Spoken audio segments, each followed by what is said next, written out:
Bismillahirrahmanirrahim. Assalamualaikum warahmatullahi wabarakatuh. Alhamdulillahilladzi hadana li hadza wa ma kunna linahtadiya laula an hadana Allah. Asyhadu an la ilaha illallah wahdahu la syarika lahu wa asyhadu anna Muhammadan 'abduhu wa rasuluhu wa safiyyuhu wa khaliluhu alladzi la nabiyya ba'da, amma ba'd.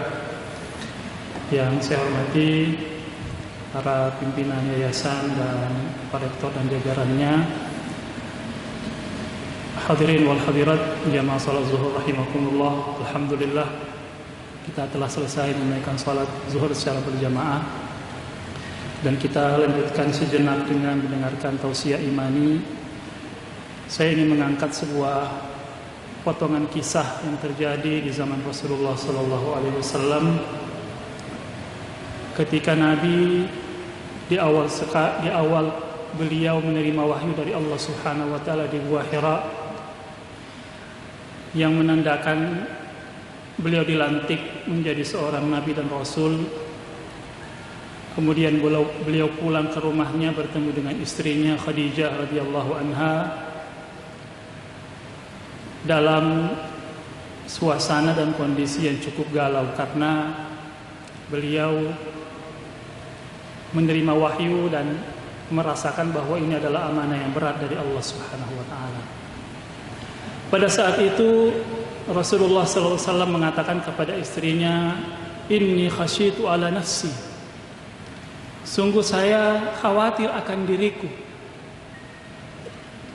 Maka sang istri ini, istri soleha, dia berinisiatif menghibur suaminya, menenangkan suaminya dengan mengatakan, "Kalla, sekali-sekali tidak, wahai suamiku. Kamu tidak akan pernah dihinakan oleh Allah Subhanahu wa taala. La yukhziyakallahu abada." Kamu tidak akan pernah disia-siakan oleh Tuhan. Karena saya tahu betul karaktermu. Ya. Jadi waktu itu Khadijah menyebutkan beberapa karakter yang dimiliki oleh Rasulullah SAW yang membuat dia layak menjadi manusia mulia dan menjadi pemimpin. Beliau mengatakan, "Innaka latasilur rahim." Engkau wahai suamiku adalah orang yang gemar Jadi ini satu karakter yang luar biasa dari Nabi Muhammad yang Khadijah melihatnya selama 15 tahun membersamai Rasulullah SAW. Ini suaminya ini adalah orang yang senang silaturahim, senang bertemu dengan banyak orang. Hubungannya dengan banyak orang itu sangat baik. Dia tidak membeda-bedakan orang, siapapun itu dia bergaul. Dan itu adalah merupakan salah satu karakter pemimpin. Tidak boleh pemimpin itu membeda-bedakan orang. Karena sebenarnya yang paling mulia dalam pandangan Allah itu ukurannya adalah ketakwaan. Dan ketakwaan itu tidak bisa diukur oleh manusia, cuma Tuhan yang bisa mengukurnya. Kemudian yang kedua, kata Khadijah radhiyallahu anha waktu itu, "Wa tuksibul ma'dum." Kamu wahai suamiku punya kebiasaan membantu orang-orang yang membutuhkan.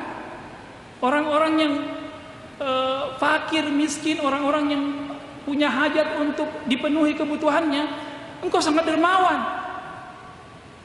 Dan itu adalah tanda orang yang tidak akan pernah disia-siakan oleh Tuhan. Kalau seorang itu dermawan, peduli terhadap sesamanya. Kemudian yang ketiga kata Khadijah radhiyallahu anha, "Wa tahmilul kal." Engkau adalah sosok yang suka menanggung beban. Jadi sosok pemimpin itu dia rela, dia siap untuk memikul beban-beban yang berat yang tidak bisa dipikul oleh orang kebanyakan. Dan saya melihat karakter itu ada pada dirimu wahai suamiku, sehingga layak itu Tuhan memilihmu untuk menjadi seorang nabi dan rasul. Engkau adalah manusia pemikul beban. Ya.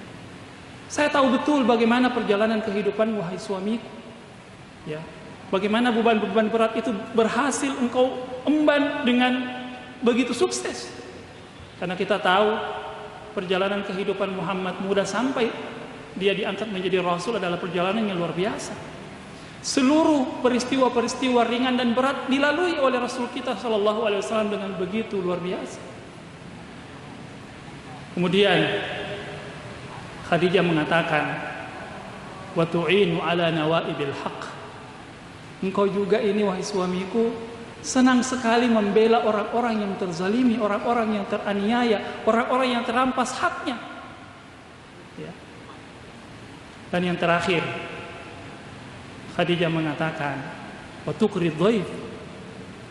Engkau wahai suamiku sosok laki-laki yang senang sekali menerima tamu. Kalau engkau kedatangan tamu, engkau menjamu tamumu dengan baik, menyapanya dengan ramah, menyambutnya dengan berseri-seri, wajah yang berseri-seri. 5 karakter ini, jamaah sekalian rahimakumullah, saya merenungkannya. Ini adalah 5 karakter orang-orang yang punya potensi untuk menjadi pemimpin. Ketika dia punya relasi yang baik dengan sesamanya, ya, dia dermawan, dia peduli terhadap kaum miskin papa dan orang-orang yang tertindas. Kemudian dia senang bertemu dengan banyak orang, senang menerima tamu. Ya, itu adalah karakter yang Khadijah sebutkan, sehingga Khadijah mengatakan, sekali-kali tidak wahai suamiku, kamu layak menjadi orang besar karena kamu punya karakter-karakter mulia itu. Nah, oleh karena itu hadirin jamaah sekalian rahimakumullah, kita perlu mengambil inspirasi dari apa yang disebutkan oleh Khadijah itu. Ya, bahwa sosok pemimpin, orang-orang yang diberikan amanah dalam kepemimpinan itu hendaknya memiliki karakter seperti ini agar dia sukses dalam kepemimpinannya. Dan tentu kita berharap, kita semuanya, karena ini adalah contoh yang diberikan oleh Rasul sallallahu alaihi wasallam, dan Rasul itu adalah contoh dan teladan kita. Bagaimana kita berusaha terus meningkatkan kapasitas diri kita menjadi manusia-manusia terbaik.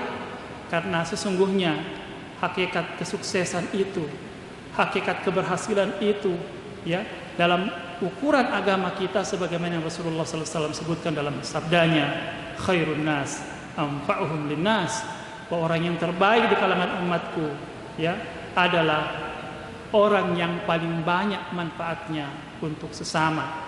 Mari kita praktekkan makna-makna ini sehingga insya Allah kita menjadi mulia di hadapan Allah Subhanahu wa taala. Jazakumullahu khairan wa barakallahu fikum wa akhiru da'wana alhamdulillahi rabbil alamin. Wabillahi taufiq wal hidayah. Assalamualaikum warahmatullahi wabarakatuh.